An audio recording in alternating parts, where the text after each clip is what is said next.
Welcome back to Sports Just right here on the Kaftan TV studios. Yes, Gonzalo Montiel scored the winning penalty for Argentina in the World Cup finals. And last night he scored another winning penalty for Sevilla against Roma in Budapest to secure a record 7th Europa League trophy. Now what a night it was last night. I have two gentlemen with me today. I have Francis and Kayode. Good afternoon, guys. Welcome to Sports Just. Good afternoon. Thank you for having us. All right. It's good to see you again.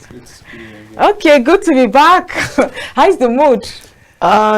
Delighted, elated. I don't know about Francis, but for me, I'm happy for Nigeria. Like at least. Yes, it was not just Sevilla winning. Nigeria also defeated host nation Argentina to progress to the last 8 of the Under-20 World Cup, and definitely that wasn't an easy feat At for all. Nigeria. To win the host of the competition like that is not really easy. Plus, the Argentine guys, they brought up the best when it comes to the game. They made sure that they kept pushing, and at some point I was even scared that the Nigerian team might not be able to put them off, but we saw strength prevail. We saw a doggedness, and we also saw guys that are really hungry to win, and we saw that come to pass yesterday for them, so we're happy for them. All right, kudos to the Flying Eagles. What do you think Nigeria did special last night? I think it's just it boils down to the hunger to win it. Okay. Yeah, the hunger to be successful at the competition, and I think it's high time that the whole world started paying attention to the youth competitions. Okay. Because if you take a look at the players that have come out through the ranks of these youth competitions, if you assess them and look at the impact they have made in football generally, and you'd discover that the amount of attention being paid to it, the amount of coverage, the amount of publicity it gets, it's quite ridiculous.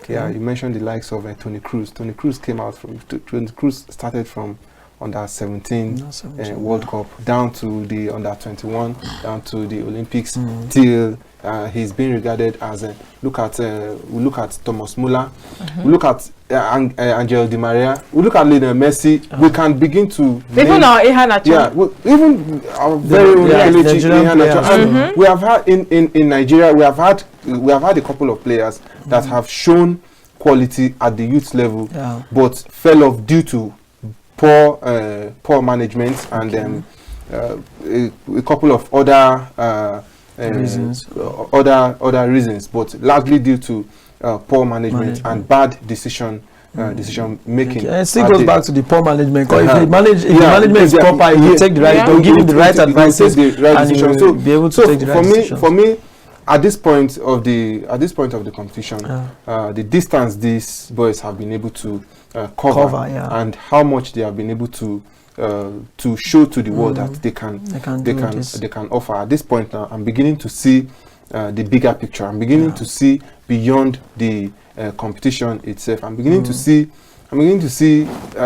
looking at a situation where the NFF is begins to personally intentionally look into the careers of these young boys, with the view of nurturing them into the Super Eagles someday, not just for now, not looking at it in the next 5 years, not looking at the next like they should grow, considering their youthfulness, their young age and all that. Youthfulness, because for the first time in a very long time, this will be the first time we'll be going to competitions of this age grade with players actually in that age grade. So it's something we should be beyond the fact that they are doing well. We should begin to look at the bigger picture in terms of managing them.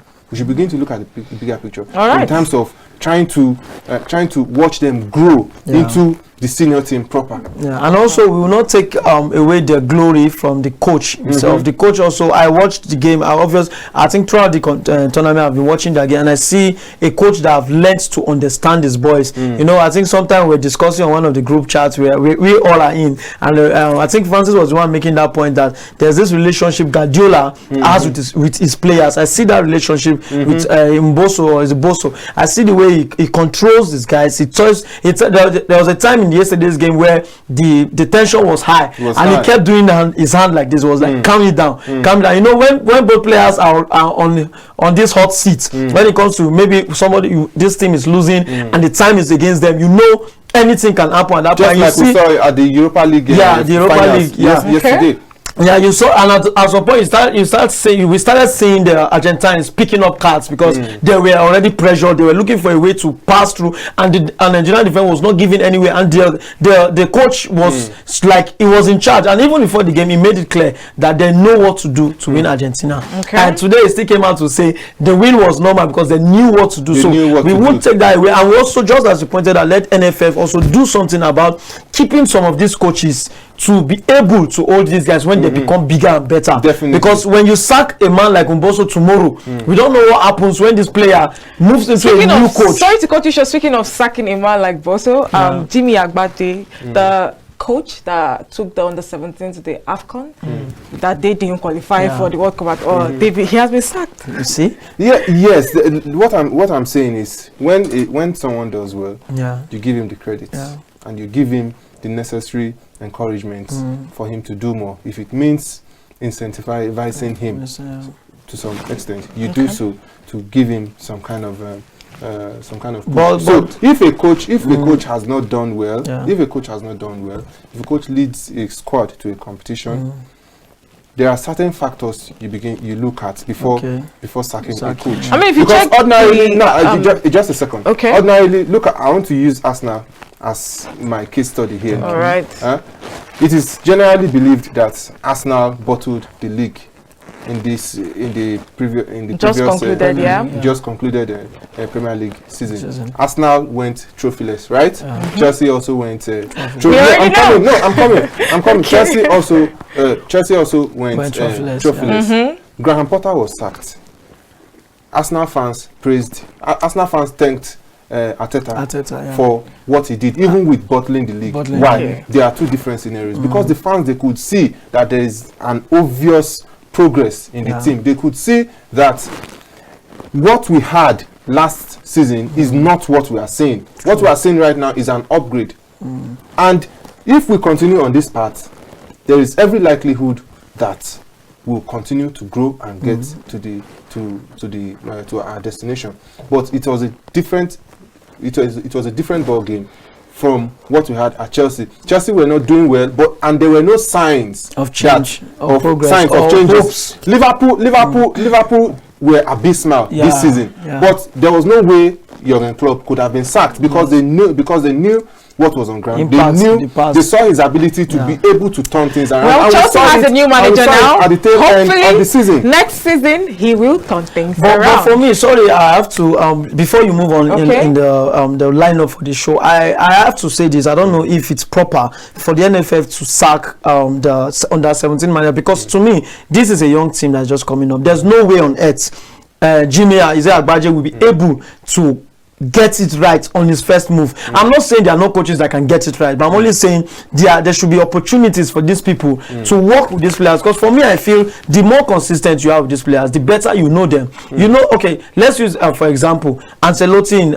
Real Madrid. At some point, some people were hailing him for the fact that he was able to use some players that are not normally maybe defenders or midfielders. He started switching their positions, and we saw some of them at some point were even giving kudos to this player. Wow, he can do this and he can do that.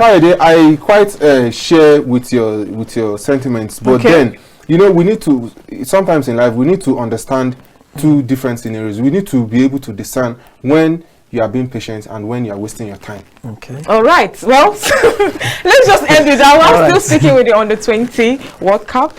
And that's the Nigerian team. The Nigerian goalkeeper has been signed to a Ukrainian club just during the week. Now, a very good one for him. Whoever wins between Ecuador or Korea Republic will be playing Nigeria on Sunday in the last 8 of the tournament. Now, everybody from Nigerian's group, but Italy, Nigeria and Brazil all made it through to the next round.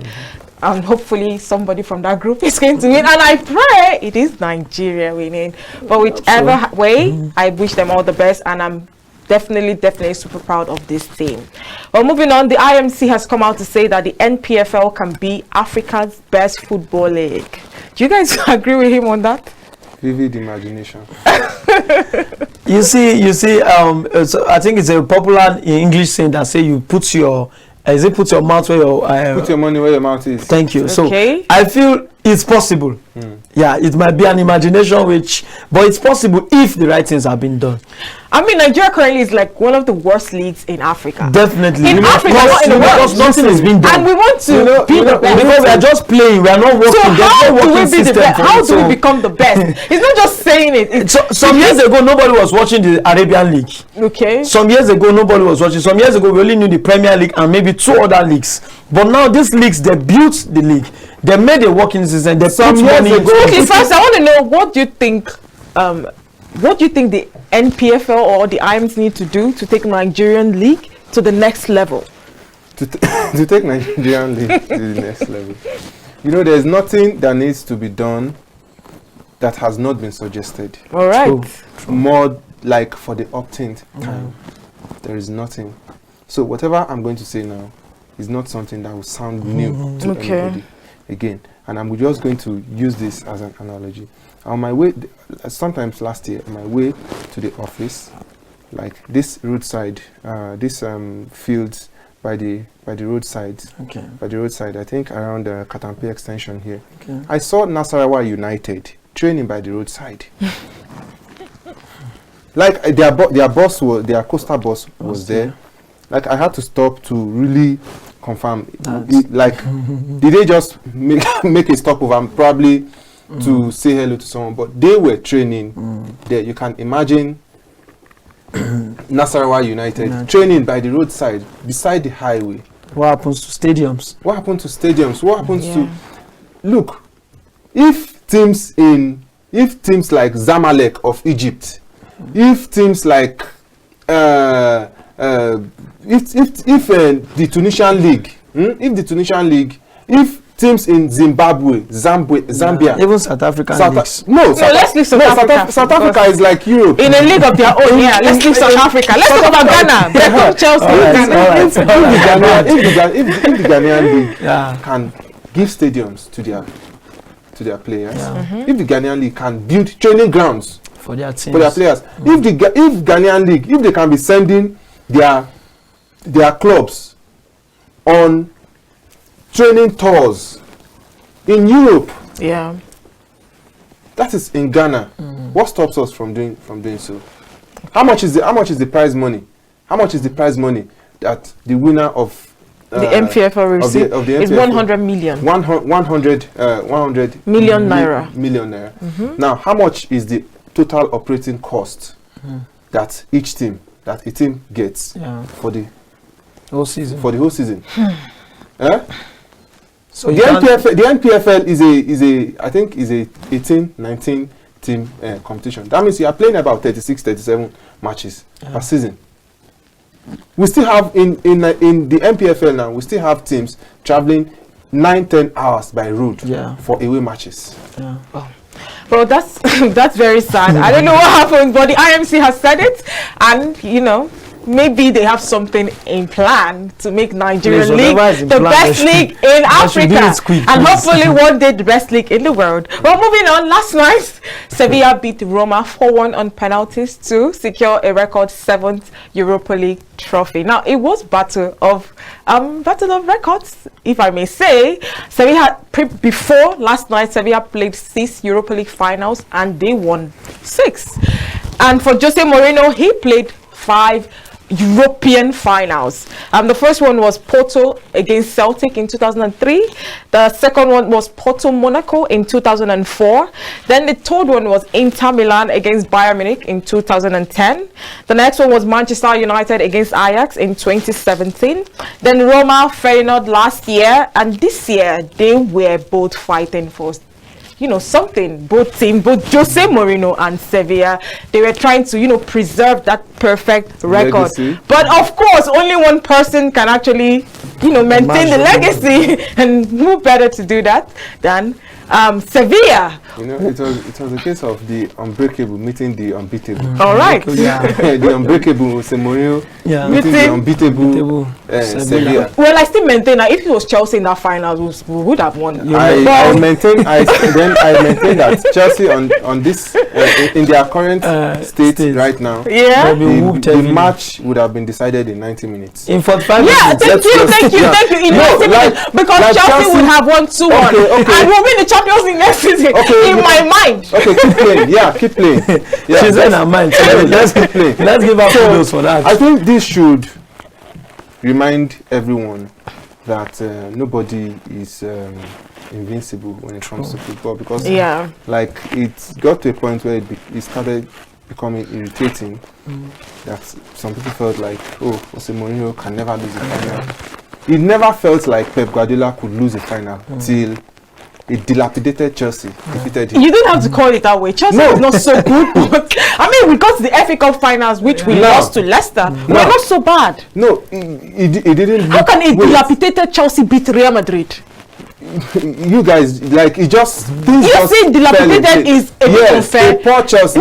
Chelsea that were the underdogs is a better word. Okay, an underdog Chelsea. An underdog Chelsea. All right. It didn't look like Pep Guardiola could lose a final till an underdog Chelsea made it happen. All right. Now, so it felt, and immediately Jose Mourinho qualified for the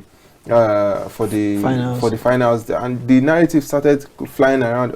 If Jose Mourinho wins the Europa League, he becomes the greatest manager of all time. He becomes a better manager than... No, I don't think he'll be the greatest manager in my opinion, though. Than Pep Guardiola. And it just, like, the whole narrative became... But for some of us who loves to look outside the cycle, look outside the circle, for some of us who loves to wait for things to happen. We just kept on watching and knowing fully well that this is a Sevilla team. The Sevilla guys, they would rather lose their parents than lose over the Europa games I watched. I've seen Sevilla always looking like, okay, do your thing. Then when we are ready for you, from the quarterfinals, they kept doing that, and from the quarterfinals. I think they've met Man United, they met Atletico Madrid, they've met all these people. They've not met Chelsea. I think from the quarterfinals, they will meet their Waterloo if they meet Chelsea. Now, sorry to cut you short. Jose Mourinho threw his medal to a kid. Okay. Now in his first, he has done that before with Chelsea when they didn't win one final. I don't know if it was the FA Cup, but my point is, in his press conference, he said he does not settle for silver medals. If it's not good, then it's nothing. That I want to hear from you, Kayode. just as he said, but the cadre on which we've placed Mourinho, where it's not just we the Nigerians that have placed him there, even those abroad. That is those he has worked for and those he has worked with in the past. So you can't blame a man that has been carried that so high when he loses something like the finals and expects gold. He won't feel good over it, but just as we all know, it's also very bad of him to do such. But you can't take it away from him. It's who he is. Someone will say the Mourinho effect will always work. So that's what we just saw. I think that's coming from a place of pride. Of course. First of all, it's coming from a place of pride, and secondly, Mourinho is that man who would do anything to be the talk of the town, or the reason for the discussion in the media. Yeah. Now it's no longer. He's like the Kim Kardashian. Now it's no longer. Now we are no longer talking about the fact that we are no longer talking about how ridiculous Sevilla has been in the Europa League. We are not talking about the fact that Mourinho threw his silver medal to the crowd. Well, I still maintain the fact that Mourinho is that man who will do everything to hog the limelight. Mourinho is that man who will do everything to have the limelight. But regardless, I am still of the opinion that I feel like Mourinho really wanted to win last night. Yeah, Mourinho. But it just didn't work for him. Yeah, but I only have one question. Why did he substitute Paulo Dybala in the 52nd minute or 60-something minutes. No, that was the right thing for him. Dybala was just coming back from injury. Paulo Dybala was not even fully fit. Well, he scored the first and even yesterday, I think he had more than 3 tackles that almost made the game stop for him. And I feel like after Roma got the first goal, the Sevilla guys, they knew that it was a threat. All AS Roma's attackers. Paulo Dybala is the most talented, troublesome. You saw him among them. Truly. So Jose Mourinho's lost Sevilla's gain. Very big congratulations to Sevilla once more for winning the Europa League yet again. That's much we can take on the show, guys. Thank you so much for being on the show with me. Welcome. Let's do this again, same time, same station tomorrow. I am Dearest Mba. Bye for now.